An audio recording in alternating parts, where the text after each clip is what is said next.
Hello and welcome back to my little Italian homestead. I am so excited to show you how beautiful life is in rural Italy in November. Now, I don't know about you, but I am not in the Christmas spirit at all yet, which is fairly shocking for me because I looked back at my Instagram stories just now, and this time last year I'd already bought my Christmas trees and put my decorations up. So I guess the slow pace of life in Italy has definitely had its effect on me, and for now I'm just enjoying embracing every single moment of autumn. November in Italy is a celebration of our harvest and our chance to try the fruits of our labour.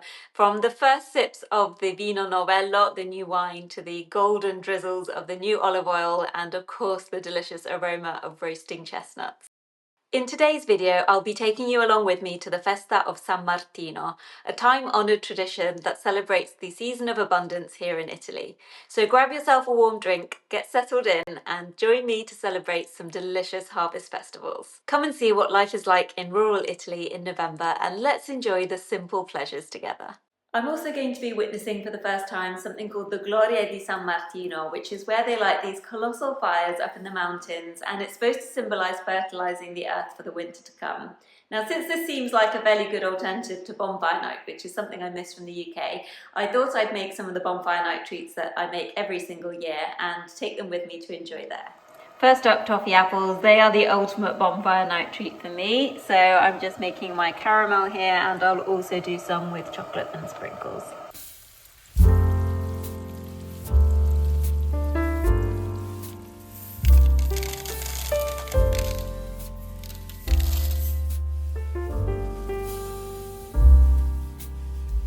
The other thing I wanted to make to take with us to keep us warm is some pumpkin spice latte. Now, I'm not a Starbucks girl, but even if I were, I wouldn't know where to find one around here. So I'm just going to make my own. I'm boiling up some homegrown pumpkins, and then I'm going to make a puree from it, add a few spices and some sugar and espresso and milk, and it should be delicious.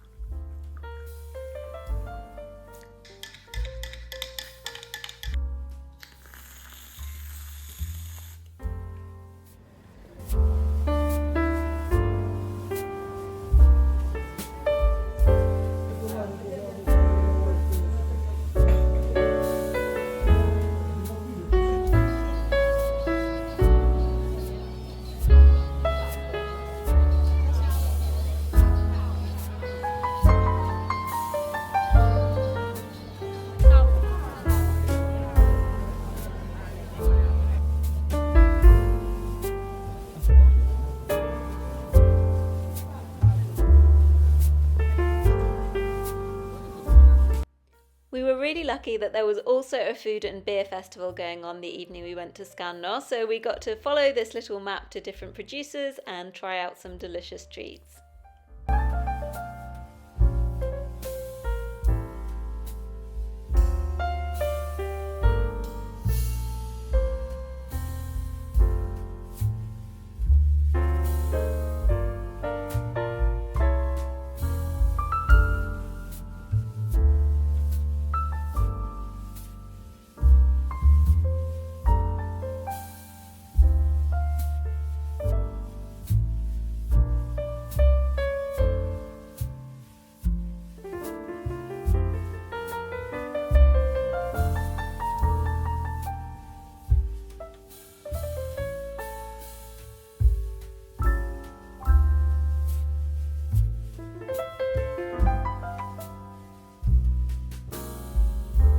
I definitely discovered my new favourite winter warming drink. It's this punch from Abruzzo, which, if you've ever had this little sweet in a red wrapper called Rossana, it tastes exactly like the inside of that.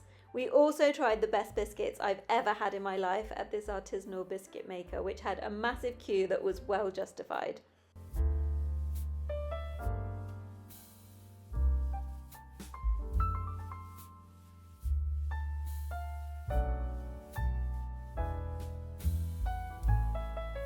Another favourite of mine was this specialist licorice bar. I'm a huge fan of licorice, and this place had everything you could imagine, including pasta made from licorice.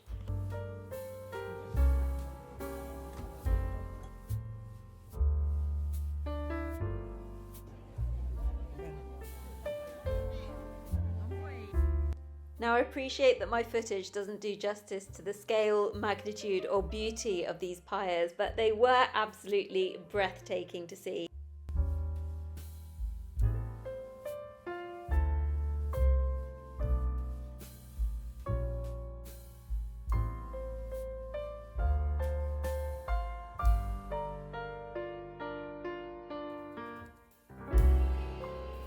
Before heading home, we stumbled across the most unassuming but spectacular pizzeria where we just kept going back for more.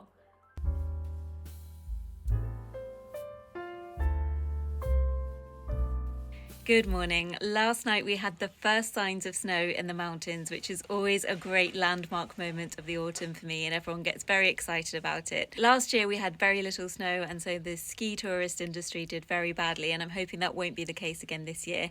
But we're about to go for a little walk up into the mountains to see the first snow, and I thought I'd take you along with me.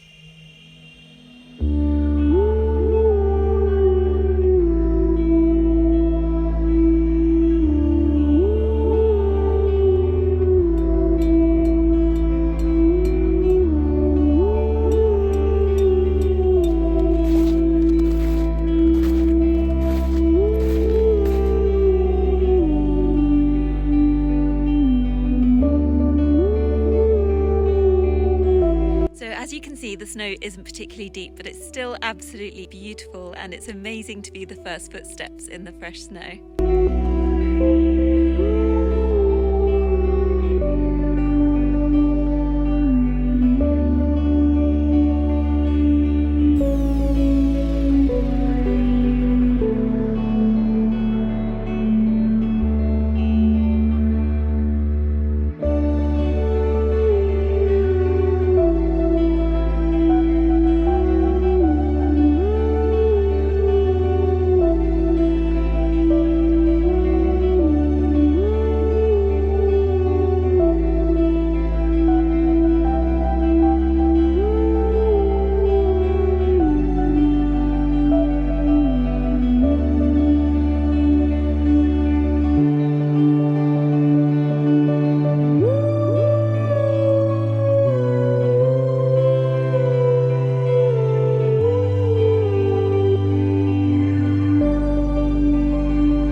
Much fun, but very, very cold, so I thought I would treat myself to a hot chocolate and a nice soak in the hot tub to warm up my aching bones.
Another day, another festa, this time celebrating the vino novello, the new wine, and chestnuts. This celebration dates back to the Middle Ages, where there was something called the Winter Lent or Middlemas, which was 40 days of fasting that led up to Christmas.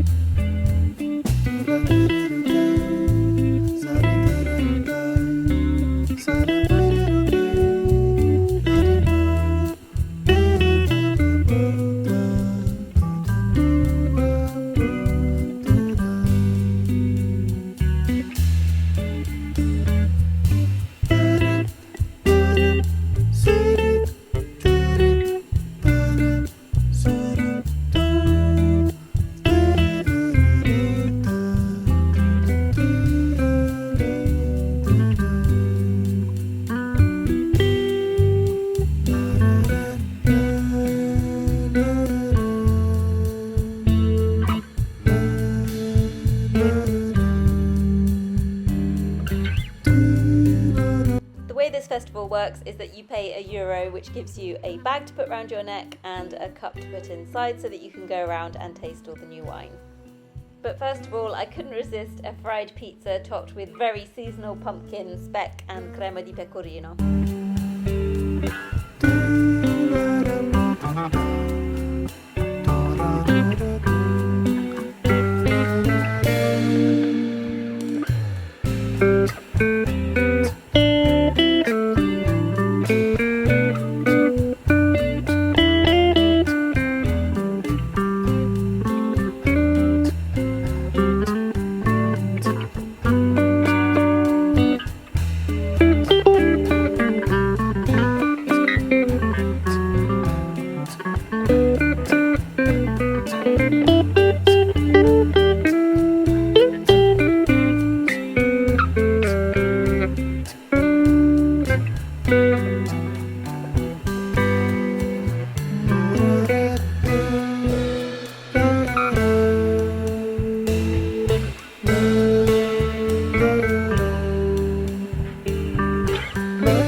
Now there are a couple of festivities that didn't make it into the October vlog because they came at the end of the month. One of them is Halloween, which is still not widely celebrated here, so I'm sure it will come as no surprise that the party we went to was hosted by some expat friends of ours. And the other one is Oktoberfest, which is just a nice get-together I like to have every year.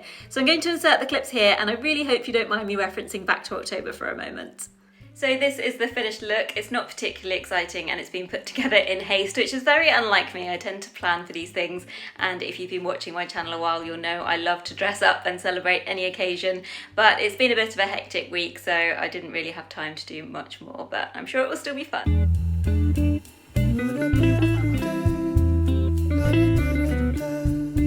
To our delight, we discovered our friends have a Pac-Man machine which provided hours of entertainment. We also played some fun, silly games such as this mummy contest, which I'm proud to say that we won, and we had a little bit of karaoke too. It was all round just a really nice convivial evening.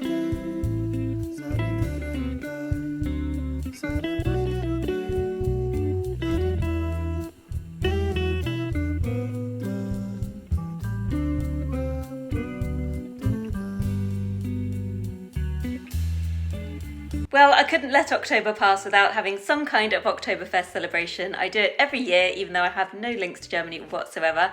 I just like to enjoy any festivity. So this evening we've got a couple of friends coming over. We're going to eat some bratwurst, drink some beer, or lemon soda in my case, and then play some board games. But first of all, let me show you the couple of decorations I put up. I haven't gone too mad. So this banner is the highlights, and then I thought I would add a little bit of decoration to the autumn decorations, although after I put it up I realised it didn't in fact say Oktoberfest but Oktoberfest, so I'll be sending that one back. And then just table decorations, and I also have the raclette out because it's just a really nice communal thing to do, to cook your food together.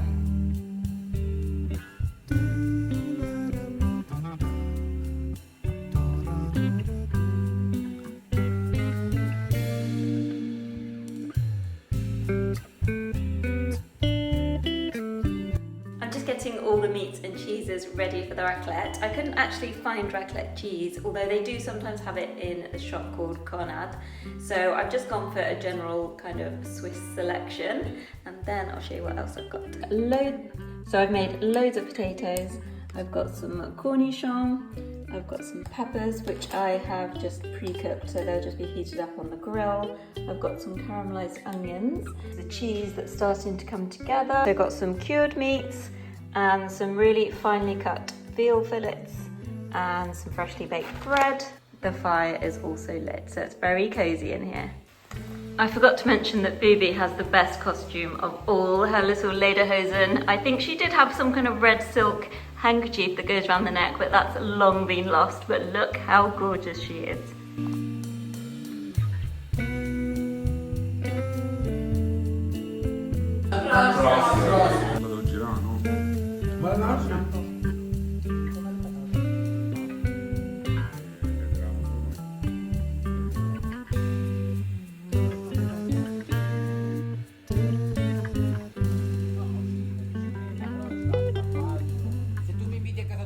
So that's been my November so far. I really hope you've enjoyed this little glimpse into life in rural Italy, and please leave a like if you did. Soon I'll be starting my Christmas content. I'd love to hear what you want to see, so leave me a comment below. I hope you have a wonderful rest of the week and see you next time.